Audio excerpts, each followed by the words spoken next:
So, this is Ricardo for Eco Times, and we're here with the beautiful, the talented, the wonderful Laura Rizzotto. Laura, how are you? Good, how are you? Good, thanks, good, thanks. How has this Eurovision experience been so far? It's been so crazy. Yeah? We got to travel so much to so many different places for the pre-parties. That was really fun.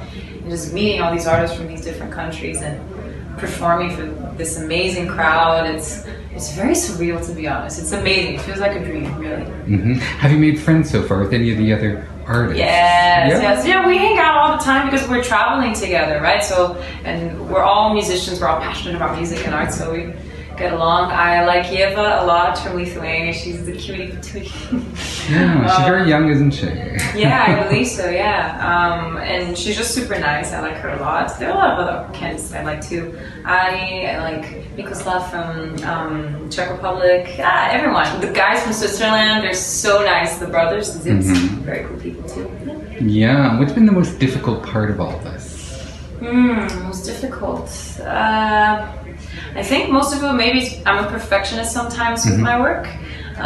So I see sometimes lightly, but like, and then I feel like we're running around so much, and I'm just like, I want to make sure everything's 150%, but you have to calm yourself, and I think just kind of let go sometimes. Just enjoy the moment. I think it's the worrying of trying to make things perfect that sometimes can be stressful. But really, it's such a great stress to have. I can't really complain. It's been amazing.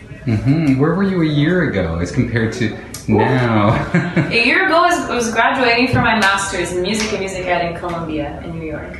Oh wow! So, very different from this too. Yeah. But I was in a good place too. I was when I officially graduated. It was nice because that was like the end of my school cycle, because I did a bachelor's too and then a master's, and that was the first time that I could actually just focus on work. And that's when the national selection came from Supernova for Latvia, and everything just kind of fell into place after that. So. Wow. It's been quite the year. You just made me think about it. Oh my god. Okay. And time flies, you know? It does. I actually think that my semi-final might be on the day that I graduated. I need to check. Wow. Wouldn't that be crazy? Wow, that would be very ironic. Oh my god, yeah.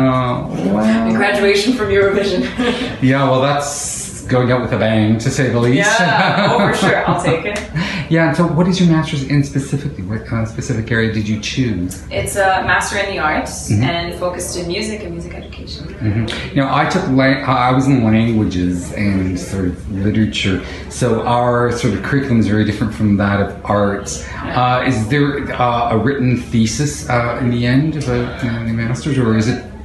Not for my master's, because it was in music. So my instead of a thesis, we had to present a portfolio. Of course, there was a final paper. And I had to present kind of my resume of what I had accomplished in the 2 years that I did my master's and stuff like that, but not a written thesis. Because for music, it's different. Yeah, of course. Not all masters have theses, you know. Wow. And so after Eurovision, what are your plans? Just more music, more music. I'm currently releasing an EP series of Precious Stones, and instead of doing a full album, I decided to do it in chapters. So each EP is a chapter, and it's going to showcase a different side of me as an artist.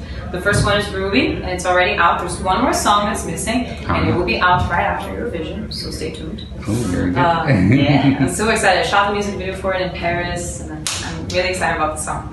And then the next EP will be Amber, which will be a bluesier side, and Funny Girl's actually a part of Amber, so you're getting a little bit of a spoiler already, because that's supposed to sound like.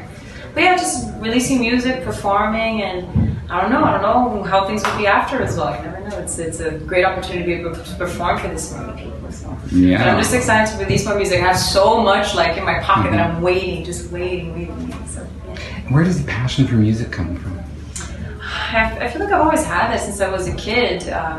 I remember at the time when I wasn't like looking up lyrics on the internet at the time yet. When I was a kid, I would just listen to music very closely in my stereo and try to write down the lyrics, and always be creating performances in family reunions. I remember when I was 10, I think I like talked to the janitor of our school, and I was maybe in 3rd grade or 4th grade, something like that, and I convinced him to let me have the entire theater after class. I was like, I need all the students from my grade to get out of class early, we're gonna have a show. And I got all my friends, I choreographed them during recess, and then we had the whole theater for like an hour. first show that I created, and it was so crazy because I think at the time I felt like it was normal, and then now that I'm 23, I'm like, that was not.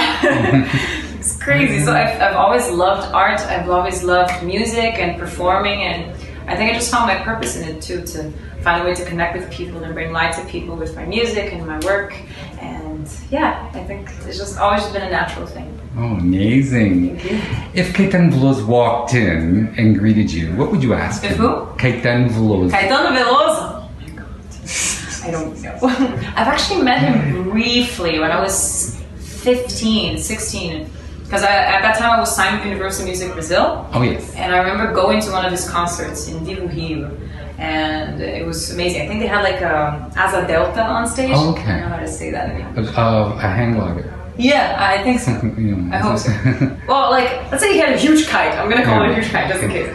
But yeah, he had that on stage, and it was such a great show. He's a brilliant writer, brilliant artist, and I think I would just ask him for advice. Like, what's your advice for performing for this many people for the first time? So, and see what he has to say. Any wisdom Caetano wants to share with me, I will take it.